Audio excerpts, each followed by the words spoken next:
Chapter 16, So you've finally said it, Uncle Martin said quietly. Maddo looked nervous, though not entirely confused. Even in his early teenage years, he had always sensed that something about the way everyone treated him was different. For years, he had carried that feeling without understanding it. Now, at last, the truth had been spoken aloud. Without another word, he turned and began walking away from the hospital. Uncle Martin looked at Naki and Naka for a moment before hurrying after him. I remained seated on the bench, speechless. Naka shot Naki a look filled with contempt before storming off, her hands raised in frustration. Naki stood frozen, her mouth slightly open, as though she still felt the sting of the slap across her face. After a moment, she turned toward me. Her eyes lingered on mine for several seconds before she finally looked away. I rose from the bench and followed Naka outside. There, beneath the shade of a large tree, sat Maddo and Uncle Martin. From a distance, the scene looked almost ordinary, a father trying to explain himself to his son. Yet nothing about it felt ordinary. Maddo's eyes glistened with tears as he struggled to absorb the truth. The leaves above them rattled softly in the breeze, but even nature seemed unable to interrupt the weight of the words hanging between them. By then, Naka and I had moved close enough to hear. I had no choice, Maddo, Uncle Martin began, keeping his eyes fixed on him. Maddo stared at the ground. He refused to look up. Still, Uncle Martin continued. I was too young for that responsibility. He paused. It was the only option I believed I had.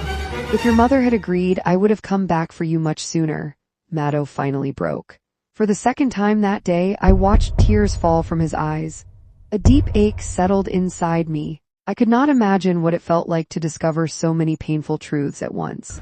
And if Uncle Martin had carried this secret for years, why had he chosen this moment to reveal it? My thoughts drifted briefly toward the hospital.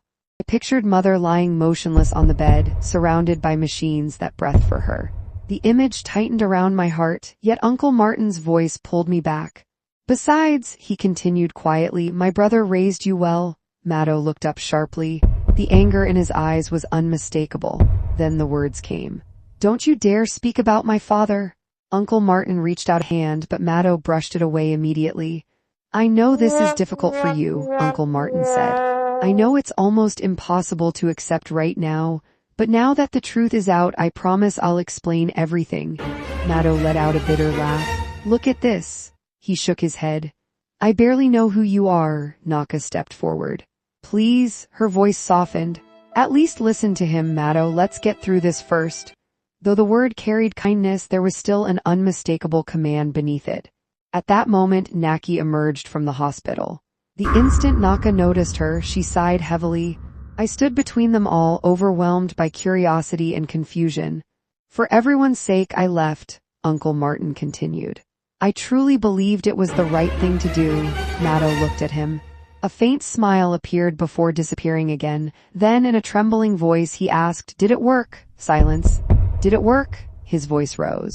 Did it work the way you planned? No one answered.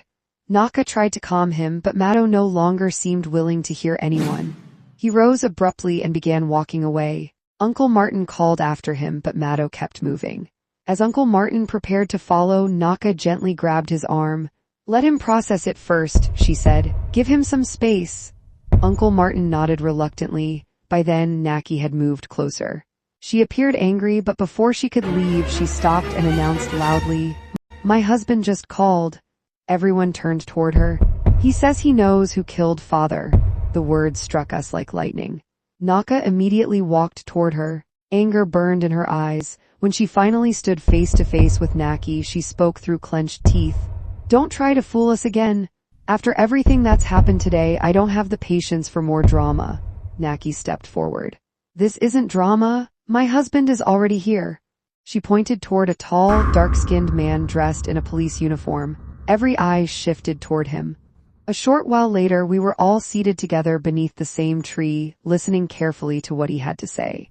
Maddo was there too, though his mind seemed far away. His expression revealed a pain that words could not. Uncle Martin sat quietly beside him, stealing guilty glances in his direction whenever he thought no one was looking. Naka and Naki, however, listened attentively. At times, Naka interrupted to ask questions. So this is enough to prove it was them? She asked. The officer nodded. Not completely. but I'd say we're about 80% certain. They are the only group known for stealing livestock from villages, transporting the animals by truck, and selling them to traders in the city. He paused before continuing. No wonder a family from Bukoda reported a similar pattern involving missing animals and unexplained deaths. The mention of missing animals immediately caught my attention. Mother had spoken about such things before. Stories about disappearing goats. Stories that had once sounded like ordinary village tales. Perhaps it was finally time to understand what they really meant. For the last 6 years, the officer continued, livestock has been disappearing from villages around Malibu and beyond. He leaned back and folded his arms. Authorities attempted to trace the thefts several times. We failed. Reaching into his bag, he pulled out a thick file and handed it to Naka. This case file was originally opened when Mr. Kayasu was accused of murdering his wife 5 years ago. Naka looked up sharply. I folded my arms and listened. Naki glanced briefly toward me before returning her attention to her husband. However, the officer continued, new evidence has changed everything. He leaned closer. His gaze moved across each of us.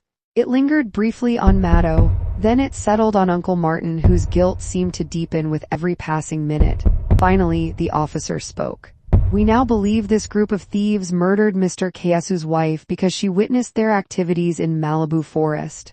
Naka opened the file and held up a photograph. What's this? She asked.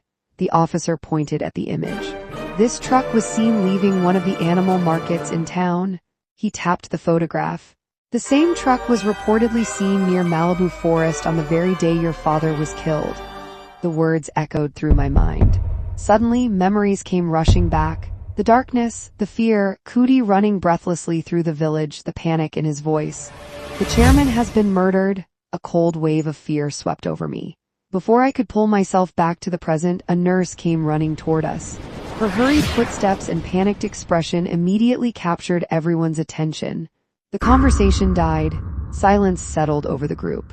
The nurse stopped in front of us, struggling to catch her breath.